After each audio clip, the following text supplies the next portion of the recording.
Hello दोस्तों, नमस्कार। Online science class में आपका स्वागत है। आज हम एनसीईआरटी के एक नए अध्याय 7 जिसका नाम है नियंत्रण और समन्वय के बारे में चर्चा करेंगे। दोस्तों, पिछले अध्याय में हमने कक्षा 10 जीव विज्ञान के टॉपिक का चैप्टर नंबर 6 जैव प्रक्रम के बारे में अध्ययन किया।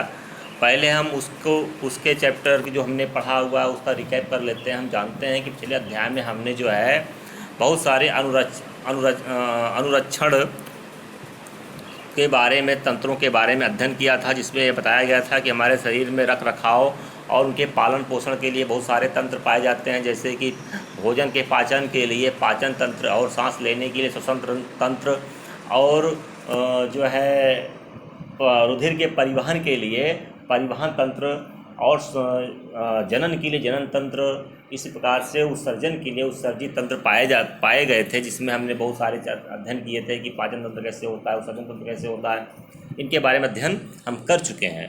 तो जितने भी तंत्र हमारे शरीर में हैं, ये सब एक साथ कैसे काम करते हैं उसको हम इस अध्याय में समझेंगे। हम जानते हैं कि हमारे शरीर में जो सूचनाएँ होती हैं उसका आदान प्रदान होता है। हमारे शरीर में जो सूचनाएं होती हैं उसका आदान प्रदान का तात्पर्य होता है कि जैसे कि हमारे पैर में अगर कांटा चुभता है तो उसकी जानकारी हमारे मस्तिष्क को कैसे हो जाती है, इसके बारे में चर्चा हम यहाँ पे इस विषय में करेंगे। और इस टॉपिक में हमें बताएंगे कि ये सूचनाएं जो होती हैं, हम जानते हैं कि जैसे कि हमारे समाज में अगर किसी को फ़ोन से बात करनी होती, पहले पुराने ज़माने में लैंडलाइन फ़ोन हुआ करता, जिसके माध्यम से एक घर का वायर दूसरे घर के वायर में जुड़ा रहता था, जिसके माध्यम से यहाँ की सूचना को हम, यहाँ की बात को हम दूसरे स्थान पर पहुँचा देते थे, लेकिन उसमें समय लगता था। लेकिन इसी प्रकार से सेम टू सेम हमारे बॉडी में भी इसी प्रकार सिस्टम होता है। जैसे कि हमारा एक ब्रेन है, अब ब्रेन से जुड़ी हुई बहुत सारी तंत्रिकाएँ होती हैं जो कि हमारे किसी हाथ से, पैर से, बॉडी के अदर पार्ट से जुड़ी रहती हैं। अगर शरीर के किसी भाग में कोई भी परेशानी या समस्या आती है, दर्द होता है, ठंडा लगता है, गर्म लगता है, ये सब चीज़ें एहसास जो होते हैं, इनका एहसास जो है ब्रेन को तुरंत जानकारी मिल जाती है, लेकिन इसको लेकर के कौन जाता है, क्वेश्चन यहीं पे क्वेश्चन मार्क लगता है कि इन सारी इन्फॉर्मेशन को, जानकारियों को लेकर के ब्रेन को बताता कौन है। तो यहाँ पे हम बता देते हैं कि इसको बताने वाला हमारा जो शरीर होता है उसमें उसका एक सिस्टम होता है, इसका नाम है तंत्रिका तंत्र। तंत्रिका तंत्र जो होता है, यह एक जो है तंत्रिका कोशिकाओं से बना हुआ एक बहुत बड़ा जाल होता है, एक वायर होता है, एक तार होता है। हमारे शरीर में, पूरे शरीर में एक कोशिका के अंदर तक जो है कनेक्शन जो है वायर का फैला हुआ है, उसे हम तंत्रिका कोशिका कहते हैं। तो इस चैप्टर में हम तंत्रिका तंत्र और तंत्रिका कोशिका और ह्यूमन ब्रेन और स्पाइनल कॉर्ड के बारे में अध्ययन करने वाले हैं। और साथ साथ जो है ये तंत्रिका वायर वाला सिस्टम हो गया, लेकिन इसी प्रकार से वायरलेस सिस्टम, जैसे कि हमारा जो फ़ोन होता है वायरलेस सिस्टम होता है। तो ठीक है, हम अपने अब तो करंट में क्या जानकारी है अगर किसी को भेजनी होती है तो हम फ़ोन के माध्यम से फ़ोन करके दूसरे व्यक्ति को जानकारी प्राप्त हो जाती है। कहने का मतलब होता है कि जो वायर ये जो फ़ोन होता है ये वायरलेस सिस्टम होता है।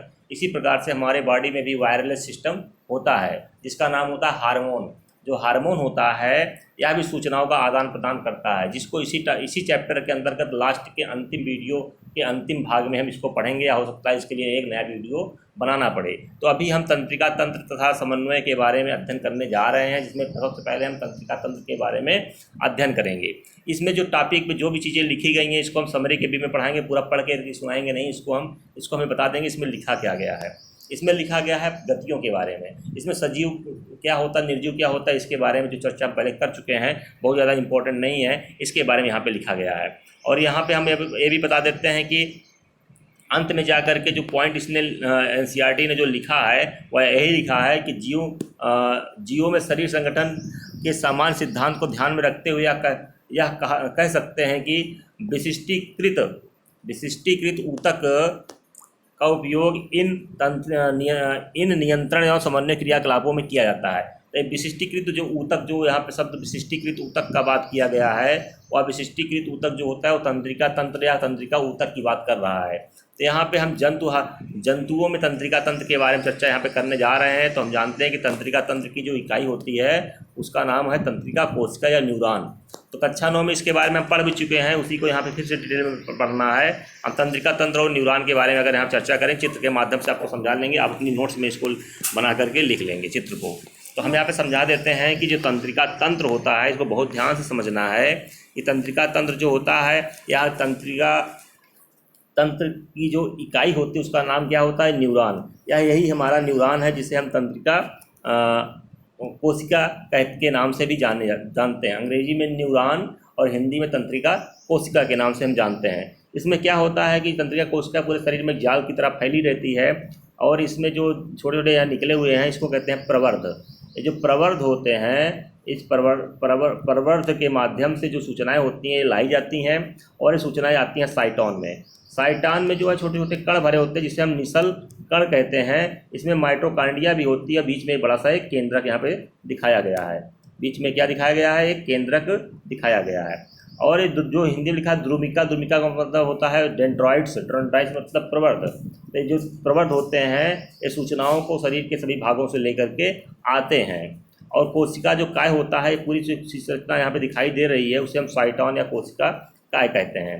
अब जो सूचना इसमें साइटॉन में आ गई है और सूचना जो होती है ये जो लंबा सा येलो कलर का बीच से निकला हुआ जो एरो यहाँ पर दिख रहा है संरचना, उसे हम एक्जॉन कहते हैं। इसको हिंदी में हम तंत्रिकाक्ष भी कहते हैं। एक्जॉन क्या कहते हैं? इसको हम तंत्रिकाक्ष भी कहते हैं। और इसके बाद जो है जो तंत्रिकाक्ष होता है बीच से गया हुआ चारों तरफ जो नीले रंग का यहाँ पर बनाई गई संरचना होती है, इसको कहते हैं माइलिन शीथ। दो माइलिन शीथ के बीच में दो माइलिन शीथ के बीच में जो खाली स्थान यहाँ पर दिख रहा है इसे हम कहते हैं नोड ऑफ रेनवियर। क्या कहते हैं इसको? Node of Ranvier. ठीक है, इसे हम नोड ऑफ रेनवियर कहते हैं। और इस कोशिका को कहते हैं स्वान कोशिका। क्या कहते हैं इसको? स्वान सेल कहते हैं इसको। ठीक है, और जो तंत्रिकाक्ष या एक्जॉन की जो अंतिम बिंदु होता है जो यहाँ पे गोल नाभ जैसा दिख रहा है, इस अंतिम बिंदु को कहते हैं सिनेप्टिक बटन या सिनेप्टिक नॉब। और जो अंतिम बिंदु होता है जिसका अंतिम सिरा होता है इसे हम जो येलो कलर से आया हुआ है इसको हम टीलोडेंड्रिया के नाम से जानते हैं। तो जो अंतिम बिंदु होता है जिसे हम सिनेप्टिक बटन या अंतिम सिरा या सिनेप्टिक नॉब कहते हैं, सिनेप्टिक नॉब, फिर से बता देते हैं सिनेप्टिक नॉब, बहुत इंपॉर्टेंट है क्योंकि इसलिए बता रहे हैं कि जो सिनेप्टिक नॉब होता है देखिए यहाँ पे आकर के दिखाया गया है डिटेल में पढ़ा करके। इसमें माइटोकॉन्ड्रिया और इसमें छोटे छोटे जो है वैक्यूल्स होते हैं जिसके माध्यम से जो सूचनाएं होती हैं वो जो है पुटिकाएँ होती हैं जिसके माध्यम सूचनाएं जो होती हैं एक तंत्रिका कोशिका से दूसरी तंत्रिका कोशिका में जाती हैं। अब यहाँ पे जो एक तंत्रिका कोशिका होती है यहाँ पे दूसरा वाला साइटॉन आकर के जुड़ जाएगा और इसका जो सूचना होती है दूसरे तंत्रिका कोशिका में ट्रांसफ़र हो जाएंगी। तो तंत्रिका कोशिका की संरचना अगर बनाने के लिए एग्जाम में आता है जिसको बना के आप दिखा सकते हैं। ये बहुत बढ़िया NCERT में बनाया गया है किताब में, इसको आप यहाँ से अध्ययन कर लेंगे। आगे बढ़ते हैं। इसको क्रियाकलाप है, इसको आप अपने घर पे इसको पढ़ करके खुद से आप लोग करने का प्रयास करेंगे। हम यहाँ पे आगे बढ़ते हैं। जो सबसे इम्पोर्टेंट है प्रतिवर्ती क्रिया में क्या होता है। ये प्रतिवर्ती क्रिया क्या होती है इसके बारे में चर्चा कर लेते हैं। प्रतिवर्ती क्रिया का मतलब इसमें जो पूरे टॉपिक में होल टॉपिक में जो इसमें लैंग्वेज में जो लिखा गया है इसको हम कुछ सीमित शब्दों में आपको एक समरी के फॉर्म में जो समझाने का प्रयास करते हैं इस चित्र के माध्यम से। जो चित्र को देख करके हम बोलेंगे वही उसमें लिखा गया है। सीधी सी बात है, एक बहुत आसान सी इसमें टेक्निक बताई गई है कि ये क्या दिखाया गया है चित्र में। चित्र में जो दिखाया गया है वो चित्र में जो इसमें टॉपिक में जो दिखाया जा रहा है वास्तव में जो है एक प्रकार का ये अनुप्रस्थ काट होती है किसकी, हमारा जो मेरुरज्जु होता है, मेरुरज्जु जो स्पाइनल कॉर्ड होती है उसका ये अनुप्रस्थ काट होती है। ये प्रतिवर्ती प्रतिक्रिया होती क्या है, जो हम बार बार इसको बार में चर्चा कर रहे हैं कि ये जो टॉपिक है प्रतिवर्ती चाप दिखाया गया इसमें, तो ये प्रतिवर्ती प्रतिक्रिया होती क्या है। प्रतिवर्ती प्रतिक्रिया जो एग्जाम में होता है वैसे प्रतिवर्ती प्रतिक्रिया को जो है इस बार जो सिलेबस 2021 का यूपी बोर्ड का सिलेबस था 2021 का, उसमें से तो इसको हटा दिया गया था, सिलेबस से इसको हटा दिया गया था। और अभी सिलेबस कुछ चेंज हुआ नहीं, तो 2022 में भी जो है बोर्ड एग्जाम में एक क्वेश्चन प्रतिवर्ती प्रतिक्रिया वाला तो काट दिया गया है। हो सकता है कि एग्जाम में ना आए, लेकिन हो सकता है कि अभी कोई भी चीज़ क्लियर नहीं है, एग्जाम में आ भी सकता है। इसलिए इसको हम यहाँ पे पढ़ा देते हैं कि जो 2022 के बोर्ड एग्जाम को टारगेट में रख करके अगर देखा जाएगा तो क्वेश्चन तो बहुत इंपॉर्टेंट है, बार बार आता रहा है।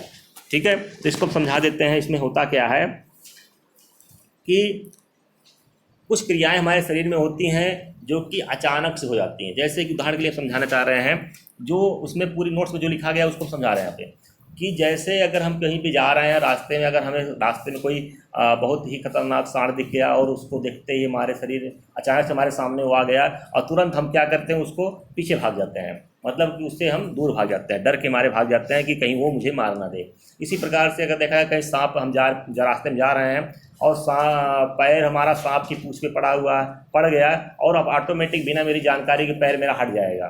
ठीक है, ये सब क्या है? ये सब प्रतिवर्ती प्रतिक्रिया है, प्रतिवर्ती प्रतिक्रिया, रिफ्लेक्स एक्शन है।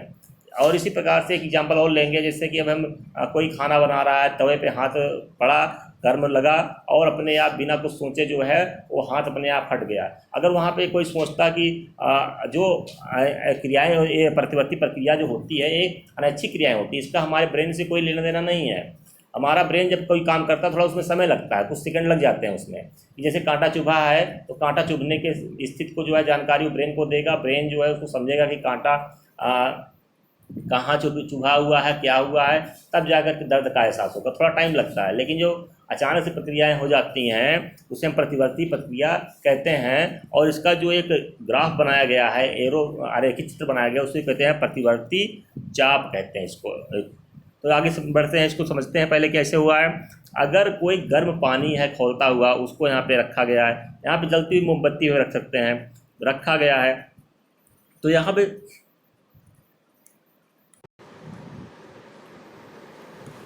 जो एक इसमें स्टिमुलेशन है या उत्प्रेरण है, जैसे कि गर्मी का जो एहसास जो त्वचा हमारी ग्रहण कर रही है, इस एहसास को जो है वो कौन ले लेगा? संवेदी तंत्रिका कोशिका ले लेगी। ये यहाँ पे फैली हुई है और एक संवेदी तंत्रिका कोशिका जो होती है सूचना को ले करके कहाँ जाएगी? मेरुरज्जु में जाएगी। कहाँ जाएगी? मेरुरज्जु में जाएगी। मेरुरज्जु में जाने के बाद यहाँ पे आप देखेंगे दो छोटे छोटे व्हाइट कलर के यहाँ पे सेंटर दिख रहे होंगे, बने हुए हैं। इसे हम कहते हैं इंटीग्रेशन सेंटर। क्या कहते हैं इसको? लिखा नहीं गया इसमें, आपको बता देते हैं, इसका नाम है इंटीग्रेशन सेंटर। इंटीग्रेशन सेंटर लिख लेना, इंटीग्रेशन सेंटर कहते हैं। यह इंटीग्रेशन सेंटर जो होता है संवेदी तंत्रिका कोशिका से जो आई हुई सूचना होती है, इन्फॉर्मेशन होती है जलने की, उसको इंटीग्रेशन सेंटर को देगा। इंटीग्रेशन सेंटर जो होता है एक प्रकार का एम्पलीफायर जैसा काम करता है। हम जानते हैं कि जैसे जो साउंड सिस्टम होता है उसमें एक एम्पलीफायर होता है, जो कि जैसे माइक में कुछ चीज़ें अगर धीमे से बोलेंगे तो उसमें वो बहुत बढ़ा चढ़ा कर बताएगा, जैसे कि तो इसी प्रकार से ये भी होता है कि अगर छोटी सी बात अगर आई हुई है तो जो इंटीग्रेशन सेंटर होता है वो बातों को बहुत बढ़ा चढ़ा के बताएगा कि कहीं कोई जल रहा है, तो तुरंत जो है और जो प्रतिसारण तंत्रिका कोशिका होती है, छोटी सी दिख रही है ना बीच में, दोनों इंटीग्रेशन सेंटर के बीच में छोटी सी कोशिका दिख रही है, इसका नाम प्रतिसारण तंत्रिका कोशिका, इसको हम इंटर न्यूरॉन भी कहते हैं। इसके माध्यम सूचना जो है दूसरे वाले इंटीग्रेशन सेंटर को आएगी। इंटीग्रेशन सेंटर फर्स्ट के बाद इंटीग्रेशन सेंटर सेकंड जो थोड़ा गोला बना हुआ है वहाँ पे आएगी, और वहाँ पे सूचना आने के बाद उसका प्रतिशत जो है और ज़्यादा बड़ा हो जाएगा, वो सूचना और ज़्यादा बढ़ा चढ़ा के बताई जाएगी कि जो कोई जल रहा है तुरंत जाइए जो है उसको हटाइए। तो जो दूसरा इंटीग्रेशन सेंटर उसमें मेरुरज्जु में है, वो जो है एक तंत्रिका कोशिका जिसका नाम है प्रेरक तंत्रिका कोशिका, जिसे मोटर न्यूरॉन भी कहते हैं। इस तंत्रिका कोशिका के माध्यम से हाथ की मांसपेशी जो होती है, भुजा की जो मांसपेशी होती है, उसको आदेश दिया जाता है कि हाथ जल रहा है, इसको तुरंत जाके हटा दो, हाथ तुरंत हटा लिया जाता है। तो जो प्रोसेस पूरी यहाँ पे दिखाई जा रही है कि कोई व्यक्ति जल रहा है, जलने के बाद उसकी सूचना गई किसकी? तंत्रिका कोशिका को गई। तंत्रिका कोशिका से कहाँ गई? मेरुरज्जु में गई। मेरुरज्जु में गई, मेरुरज्जु में जाने के पश्चात जो है वह सूचना इंटीग्रेशन सेंटर को गई, वहाँ पे सूचना को बढ़ाया गया। इंटीग्रेशन सेंटर के बाद फिर प्रतिसारण तंत्रिका कोशिका को गई, फिर दूसरे वाले इंटीग्रेशन सेंटर को गई, दूसरे वाले इंटीग्रेशन सेंटर के बाद फिर प्रेरक तंत्रिका कोशिका को गई, उसके बाद कार्यकारी जो भुजा होती है उसमें गई। अब मसल्स जो इसमें मांसपेशियाँ हैं एक्टिव हुई और हाथ जलने से बच गया और हाथ गया हट। तो ये पूरी जानकारी यहाँ पे जो प्रतिवर्ती चाप दिखाया गया है, प्लस ये जो है कैसे काम करता है बिना ब्रेन के। ब्रेन यहाँ पे काम नहीं कर रहा है, यहाँ पे कौन काम कर रहा है? यहाँ पे मेरुरज्जु काम कर रही है। तो जो अचानक सी प्रक्रियाएं होती हैं वहाँ पे हमारा ब्रेन काम नहीं करता है, वहाँ पे मेरुरज्जु काम करती है। उम्मीद करते हैं टॉपिक यहाँ पे समझ में आ गया होगा, इसको अपनी डायग्राम में अपनी कॉपी में बना लेना है। आगे बढ़ते हैं अगले टॉपिक की ओर, मानव मस्तिष्क की संरचना के बारे में। इसी टॉपिक के अंतर्गत मानव मस्तिष्क की संरचना को पढ़ना है। तो यहाँ पे इसी टॉपिक में हम इसको जो है, जो भी चीज़ें इसमें लिखी गई हैं वह जो है इसको आप लोग अपने से पढ़ लीजिएगा। हम इसको समझा दे रहे हैं एक आसान सी भाषा में, जो मानव मस्तिष्क होता है उसकी संरचना कैसी होती है। तो जो मानव मस्तिष्क होता है उसकी संरचना जो होती है यहाँ पे दिखाई गई है, आपको डायग्राम अब इसमें से बना लेना है, ठीक है। और इसके संबंध में भी हम एक अलग सा वीडियो बनाएंगे, जिसको हम आगे पढ़ाने के लिए एक अलग वीडियो मानव मस्तिष्क को जो है बना के पढ़ाएंगे। अगर स्कूल खुलता है, ओपन होता है, तो वहाँ पर भी इसको हम डिटेल में पढ़ाएंगे। तो यहाँ पे आगे बढ़ते हैं, इसमें बता देते हैं कि मानव मस्तिष्क संरचना कैसी होती है। तो एक सिंपल वे में बताते हैं कि जो मानव मस्तिष्क होता है उसके मुख्यतः 3 भाग होते हैं। पहले भाग का नाम होता है सेरेब्रम, जो यहाँ से लेकर के यहाँ तक पूरा जो दिखाया गया है ये है सेरेब्रम। उसके बाद जो है इसका नाम है सेरेबलम, इसका नाम सेरेब्रम बड़ा मस्तिष्क है, यह है सेरेबलम छोटा मस्तिष्क को कहते हैं। और तीसरा वाला जो पोर्शन यहाँ से स्टार्ट होता है और यहाँ तक आता है, इस पोर्शन का नाम होता है मेडुला। क्या नाम होता है? Medulla, medulla oblongata. क्या नाम इसका? Medulla oblongata. इसका नाम क्या है? मेडुला ऑब्लांगाटा है। अर्थात के 3 भाग इस नाम इसके मैंने बताया है। एक का नाम सेरेब्रम, क्या नाम इसका? सेरेब्रम, ये है सेरेब्रम, अब लिख देते हैं हम जो है थोड़ा, इसमें जो है सेरेब्रम, सेरेबलम और मेडुला 3 भाग इसके होते हैं और तीनों के अलग अलग कार्य होते हैं। और बीच का जो पोर्शन जो यहाँ पे दिखाया गया, जहाँ पे लिखा गया ये तो इसी मध्य मस्तिष्क इसी में आ जाएगा। जो ये पोर्शन है जिसको यहाँ पे दिखाया गया है, इस पोर्शन का नाम होता है हाइपोथैलेमस। देखिए हाइपोथैलेमस, यहाँ से ये होता है थैलेमस, ये होता है एपिथैलेमस, और नीचे का पोर्शन होता है हाइपोथैलेमस जो दिखाया गया है। और उसके बाद ये होती है पीयूष ग्रंथि, छोटी सी मटर के दाने के आकार की, ठीक है। तो जो किताब में लिखा गया है मुझसे थोड़ा सा अलग हटके बता रहे हैं। दिमाग को कॉन्सेप्ट इसको बना लेना है कि सेरेब्रम और उसके बाद जो है वो ये है सेरेबलम, ठीक है, और ये है मेडुला, और ये है थैलेमस, ये है एपिथैलेमस, और ये है हाइपोथैलेमस, और ये है पिट्यूटरी ग्लैंड। तो इतने पार्टों के नाम हमने यहाँ पे बताए हैं और सबके हम कार्य बता देते हैं। जो सेरेब्रम होता है इसका जो प्रमुख कार्य होता है memory, will power, personality, judgement. मतलब कि हमारे शरीर में जो चीज़ें हम पढ़ रहे हैं, सुन रहे हैं, जो हम पढ़ा रहे हैं, आप लोग जिसको सुन रहे हैं, अपनी मेमोरी जो फीड कर रहे हैं यहीं पे कर रहे हैं, सेरेब्रम में कर रहे हैं, ठीक है। और इसमें हीट, कोल्ड, टच, पेन, मतलब कि ठंडा का, गर्म का, और दर्द का और स्पर्श का जो एहसास होता है इसी भाग में होता है, सेरेब्रम में होता है। इसके हम कार्य बता रहे हैं, ठीक है। और उसी प्रकार से जो है शरीर की समस्त जो ऐच्छिक क्रियाएं होती हैं उसका नियंत्रण भी हमारा सेरेब्रम ही करता है। तो सेरेब्रम बहुत बड़ा, ब्रेन का सबसे बड़ा भाग होता है, मस्तिष्क का सबसे बड़ा भाग होता है, और इसका बहुत ही महत्वपूर्ण काम होता है, ठीक है। उसके बाद जो दूसरा भाग होता है ब्रेन का, उसका नाम है सेरेबलम। सेरेबलम जो होता है इसका काम होता है कि शरीर की जितनी भी जो है रैपिड मस्कुलर मूवमेंट होती हैं, कहने का मतलब तेज मांसपेशीय गति जो होती है उसका नियंत्रण हमारा ब्रेन का दूसरा भाग सेरेबलम करता है। कैसे करता है? जैसे कि हम जानते हैं कि जैसे हम शुरुआत में जब हम स्कूल में एडमिशन लेते हैं तो हम स्कूल नहीं देखे रहते हैं, तो हम रास्ता देखते हुए साइकिल चलाते हुए जाते हैं, तो उस समय हमारा सेरेब्रम काम करता है। लेकिन जब हम जो है साइकिल चलाना सीख जाते हैं तो बिना किसी को बताए हुए साइकिल अपने आप जाकर के स्कूल में रुक जाती है। अर्थात कि जो वर्क है सेरेब्रम का वह ट्रांसफ़र हो गया सेरेबलम में। मतलब जब तेज मांसपेशी का दिमागी करना शुरू हो जाती है, हम किसी काम में अभ्यस्त हो जाते हैं, तो वो काम ट्रांसफ़र हो जाता है सेरेबलम में। अर्थात कि इसमें सेरेबलम से काम करने पर थकान कम लगती है और सेरेब्रम से काम करने पर थकान ज़्यादा लगती है। जैसे कोई स्टार्टिंग में कोई टाइपिंग करना सीखता है, टाइपिंग करते समय वह एक की को देख के टाइपिंग करता है, लेकिन जब इससे ही टाइपिंग करना सीख जाता है तो वह टाइपिंग में जब एकदम आगे हो जाता है, उसको आने लगता है टाइपिंग, तो वो कार्य जो है बिना बटन को देखे हुए वो करने लगता है स्क्रीन को देख करके। तो इसका मतलब होता है कि जो वर्क है सेरेब्रम का वो ट्रांसफ़र होकर के सेरेबलम में आ गया है, ठीक है।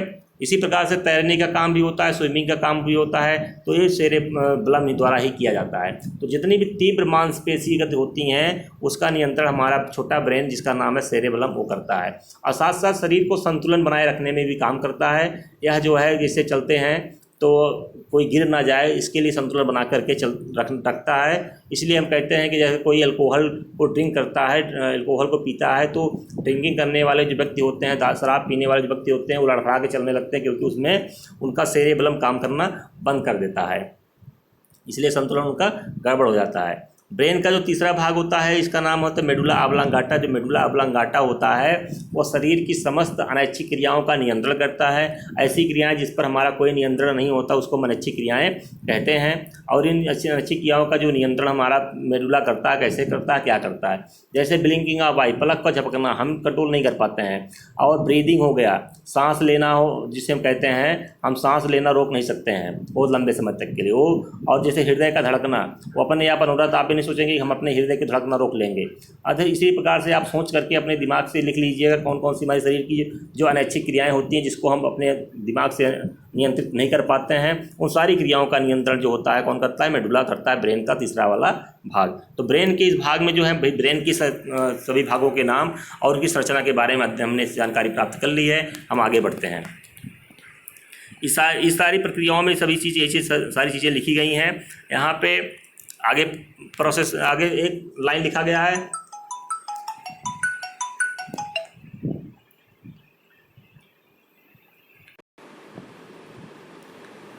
इसमें लिखा गया है ये ऊतक रक्षित कैसे होते हैं। ये ऊतक कैसे रक्षित होते हैं, जो हमारा ब्रेन होता है, ब्रेन के ऊपर एक मोटी सी खोल होती है जिसे हम क्रेनियम कहते हैं, उसके द्वारा हमारे ब्रेन के सारे ऊतक रक्षित होते हैं। ठीक है, तो आगे बढ़ते हैं। तंत्रिका ऊतक कैसे क्रिया करता है इसके बारे में जान लेते हैं। तंत्रिका ऊतक कैसे क्रिया करता है। तंत्रिका ऊतक जो होता है इसमें जो है क्रिया करने के लिए इसमें कोशिकीय स्तर पर गति होती है। कैसे गति होती है, इसमें सूचनाओं का आदान प्रदान होता है, जिसके बारे में डिटेल में आगे पढ़ाया जाएगा।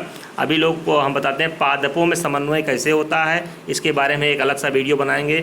आज का वीडियो काफ़ी लंबा हो जा रहा है, तो यहीं पर वीडियो को ब्रेक करते हैं। मिलते हैं अगले वीडियो में, तब तक के लिए नमस्कार।